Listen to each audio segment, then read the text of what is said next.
Tapi menurut info yang saya dapat, ini info dari A1 Super Plus. Alasan komunikasi ini tidak sesederhana itu, Perguso.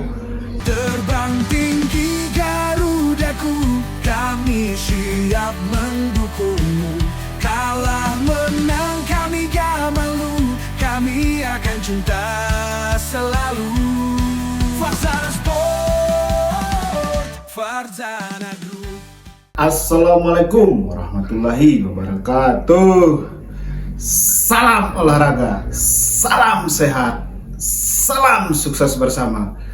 Oke teman-teman, saya ingin mengucapkan terima kasih kepada teman-teman semua yang telah mensupport dan mensubscribe channel ini.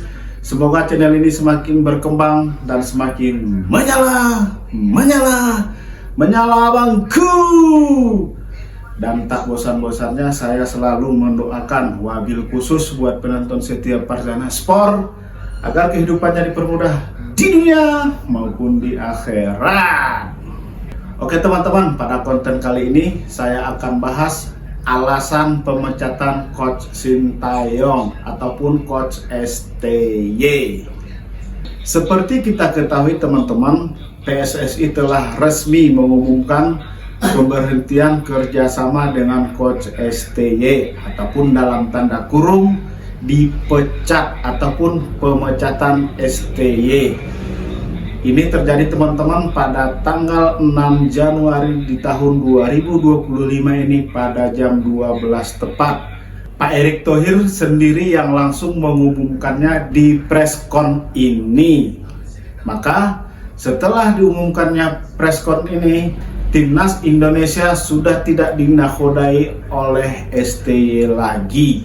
Secara garis besar teman-teman, alasan PSSI melakukan pemutusan hubungan kerja dengan STY ini adalah terkendala di komunikasi. Tapi menurut saya teman-teman, bukan sekedar di komunikasi, tapi menurut info yang saya dapat, ini info dari A1 Super Plus. Alasan komunikasi ini tidak sesederhana itu, Perguso. Ada hal-hal detail kecil yang tidak bisa dipenuhi oleh STY.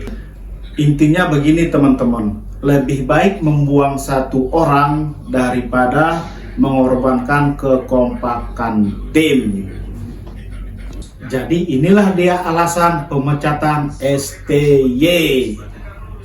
Yang pertama, STY ini sering melakukan eksperimen yang tak jelas. Contohnya teman-teman saat menghadapi China, karena STY terlalu banyak melakukan eksperimen yang tadinya dalam hitung-hitungan di atas kertas Indonesia bisa mengatasi tuan rumah China ini, tapi hasilnya Indonesia mengalami kekalahan dengan skor 2-1. Disinilah sebenarnya puncak kemarahan Federasi Sepak Bola Indonesia. Nomor 2 ini banyak berseteru dengan pemain. Jadi begini teman-teman, kita flashback lagi ke belakang. Masih ingatkah dengan nama pemain Sadil Ramdhani? Sadil Ramdhani ini melakukan kesalahan. Setelah dia melakukan kesalahan, maka STY memulangkan sang pemain. Setelah dia memulangkan pemain, sampai detik ini sebagus apapun Sadil Ramdhani bermain di klubnya, sehebat apapun, segacor apapun sang pemain, STY sudah tidak akan meliriknya lagi. Elkan Bagot ini ada perselisihan dengan STY karena sang pemain tidak membalas WhatsApp-nya STY saat Timnas Indonesia U23 akan berhadapan dengan Guinea di playoff antar benua Olimpiade yang diselenggarakan di Prancis. Setelah sang pemain tidak merespon, STY sampai detik ini juga tidak pernah memanggil sang pemain.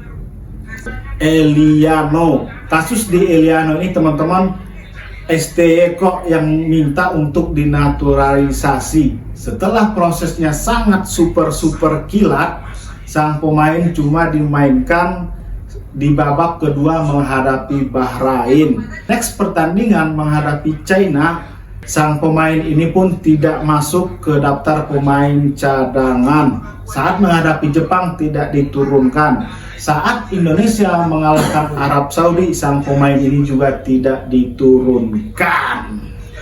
Miss Hill Girls, pemain ini teman-teman melakukan debut saat menghadapi Bahrain.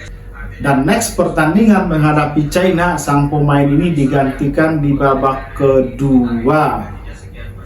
Sang pemain ini tidak mau lagi membela timnas Indonesia saat menghadapi Jepang dan juga Arab Saudi. Sang pemain ini berkilah bahwa dirinya cedera.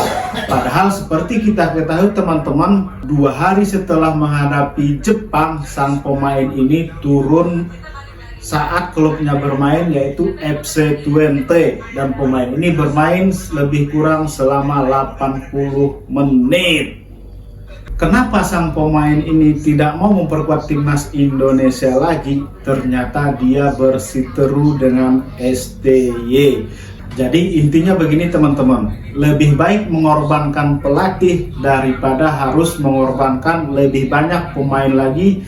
Ini juga akan menjadi gambaran buat pemain diaspora yang grade A akan mikir-mikir bergabung ke Indonesia. Intinya, ngapain kita dinaturalisasi kalau memang tidak akan dimasukkan ke line up? Ngapain kita dinaturalisasi kalau kita tidak akan dikasih kesempatan ataupun kepercayaan untuk bermain membela timnas Indonesia? Nomor 3 ini taktik. Seperti kita ketahui teman-teman, pemain timnas Indonesia sekarang diisi oleh pemain diaspora yang bermain di Liga Eropa ataupun yang bermain di luar negeri. Seperti kita ketahui teman-teman, pemain timnas Indonesia saat ini diisi oleh pemain diaspora. Hampir 90% pemain timnas ini bermain di Liga Eropa. Kita ketahui sendiri, filosofi yang dibangun oleh pemain Belanda adalah total football. Harus banyak memegang bola dengan passing-passing yang akurat. Berbeda dengan gaya pelatihan STY yang mengandalkan counter attack. Demikianlah konten pada kali ini. Semoga apa? Indonesia jaya, jaya, dan jaya, serta lolos ke Piala Dunia. Wassalamualaikum warahmatullahi wabarakatuh.